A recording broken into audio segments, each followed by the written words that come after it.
Over the next two videos, I will show you everything I've included in my mod setup, serving to enhance the visuals and gameplay of Minecraft. This will be the first of two videos that detail everything I use in my mod instance. The first part will highlight all the technical and gameplay mods I use to polish different elements of the game. Part 2 will delve into all the visual additions I use in my setup, including resource packs, shaders, and some immersion mods. Addressing the first but crucial steps in my mod list is attaining better performance, and for starting out, Sodium is my primary performance mod. Sodium greatly improves the rendering and graphic quality in-game, allowing for not only faster, but more stable gameplay. This in general is an easy way to elevate your FPS immensely, and strives to supporting a great host of mods, fulfilling an essential spot on my list. Meanwhile for Forge, I use Rubidium, one of Sodium's unofficial forks, with some additional tweaking to work properly in Forge. Another big performance mod by the same team, Lithium, enhances the game's technical systems like world ticking and game physics to run more efficiently, resulting in both smoother, responsive gameplay. For general improvements to memory, I go for Ferrite Core. The mod finds ways to cut excess memory usage when necessary, so the computer can perform processes better. Entity culling is the mod I use to improve entities. Any entity that isn't visible or is obstructed from the player's perspective, entity culling skips rendering them, freeing up memory which would have otherwise been previously consumed to render entities that are hidden behind walls. The final main performance mod I utilize, Dynamic FPS, adjusts how much memory is dedicated to the game based on its state. When in any of the inactive states, the computer draws resources away from Minecraft to the point it can operate at the bare minimum. This improves your machine's effectiveness when managing other operations when the game is loaded in the background, in turn letting you return back to the game almost instantly. For introducing new tools into my game, I use a suite of utility mods. Our first stop is with an item and recipe viewer mod, and for my case, I opt for roughly enough items, or REI. This is a cleaner, more accessible mod for viewing all your items and blocks in your instance. Bundled with many features and add-ons, the mod culminates in a better user experience that fulfills my general needs. To enhance REI on Forge, I use REI plugin compatibilities to provide mod support for JEI plugins if required. A common plugin I pair with REI, Roughly Enough Professions, displays villager professions and their required workstation. Though a good mod to fall back to for the vanilla professions, its main purpose is to determine professions from other mods, making it a neat utility to quickly set up new villager roles. To get Fabric up to speed with Forge, I use Mod Menu. Simply, it adds a menu to show all the installed mods in your active instance, with options to navigate to a mod's webpage or issue tracker. Catalog brings a modern and updated mod menu to use across all mod loaders. You can view all your active mods in your instance, including options to access config files or submit bugs. For providing quicker access to config settings, Configured is an excellent mod to pair with Catalog. Configured is a must-have for making config files easy to access and understand, especially if you frequently make adjustments to mod settings.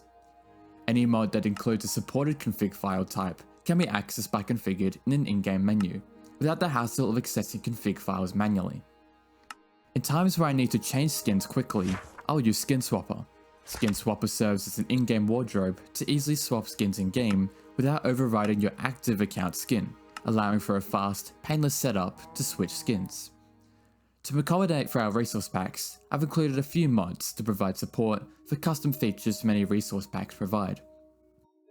Continuity is the first main mod to support custom textures. Its primary objective is to implement connected textures as cleanly and efficiently as possible. Certain blocks that when placed adjacent to each other, like bookshelves and glass, will join their textures to each other, unifying the blocks for a seamless, natural texture. I use entity texture features to support custom, random, and emissive textures on entities, players included, and its sibling mod, Entity Model features, to load custom entity models onto entities. Custom item textures, on the other hand, are supported from CIT Rezone, a mod that allows resource packs to alter their appearance of item textures in certain conditions. And for getting shaders to work with the setup, Iris and its Forge fork, Oculus, are the two mandatory mods I use for their respective mod loaders. This is a complete and dedicated open source shader mod that strives for maximum compatibility across other mods and towards performance. Iris also aims to have full support for Optifine based shaders, both new and older shader packs, to make it the one-stop mod for your supportive and accessible shader mod. As for recording my videos, I use two mods.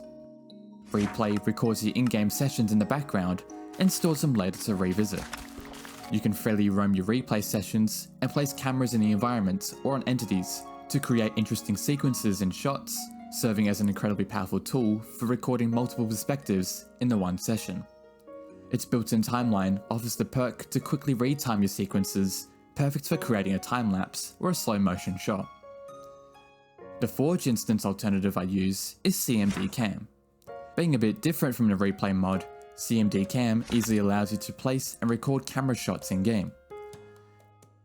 Using a range of camera points and commands, you can capture a range of shots and camera movements with little fuss. Let's transition to some of the gameplay mods I've chosen. First, I use Shoulder Surfing Reloaded. These implement the third-person over-the-shoulder perspective into Minecraft. In this perspective, you can adjust the camera's position to be closer or further away from your character. To capitalize on this new perspective, I use a combination of animation mods to bring life to the character. The first of these animation mods, Simply Walk, lets you slow your walking speed by half, making it ideal for immersing yourself in your surroundings. During this state, holding certain tools initiates a different animation. It also includes an optional combat mode to remove the new arm animations to return the focus to your encounter.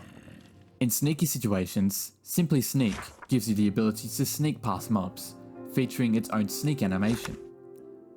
If making stealth checks on mobs isn't your forte, the Jump animation mod brings some new excitement to jumps, adding new animations in various height scenarios.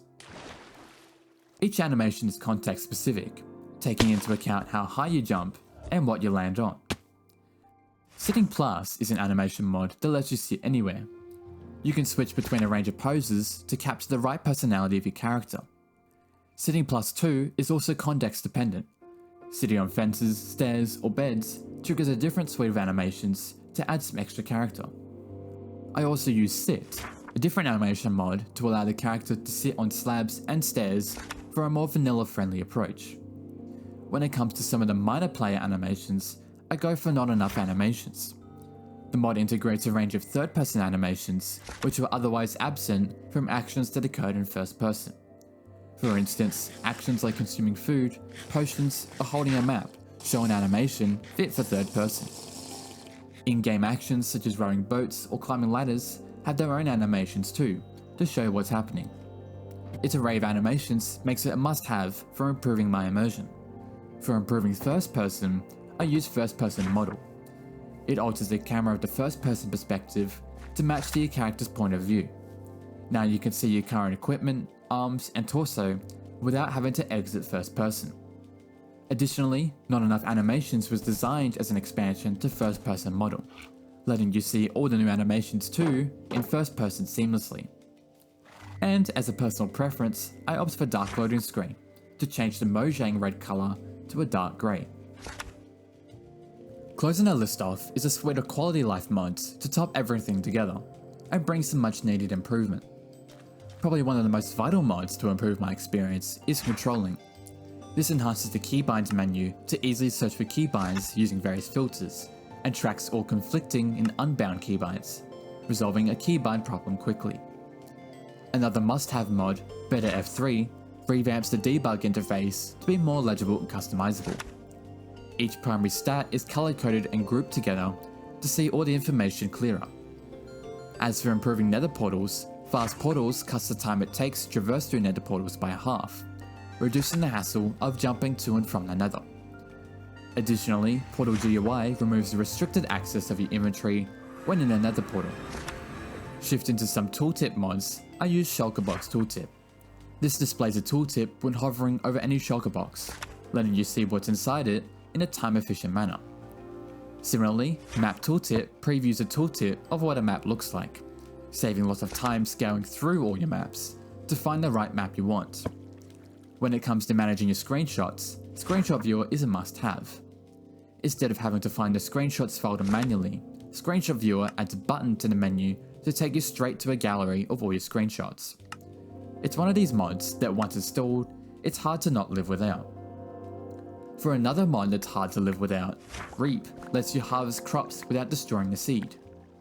Moving from harvesting crops to breaking slabs, Clear Slabs lets you break only one half of a double slab. Whatever half is broken is factored by which half you're looking at the time, saving the fuss of breaking both half slabs at once.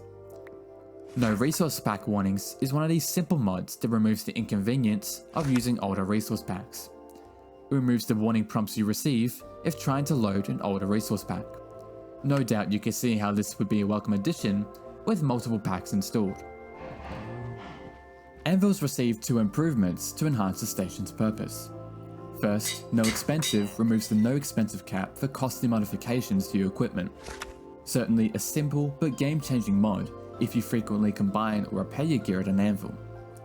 As for managing the durability, I include anvil repairing. Simply put it, anvils can be repaired with iron ingots in the same manner as iron golems, fulfilling the role of a utility and immersive mod. Lastly, I have Better Mount HUD to improve your in-game HUD when on mounts. When riding on a mount, both your character's hunger and your steed's health will be visible at the same time. Besides that, your experience bar takes precedence over your steed's jump bar, which only displays when going for a jump. With that wraps the primary mods I use to adjust my game's gameplay for an updated and polished Minecraft.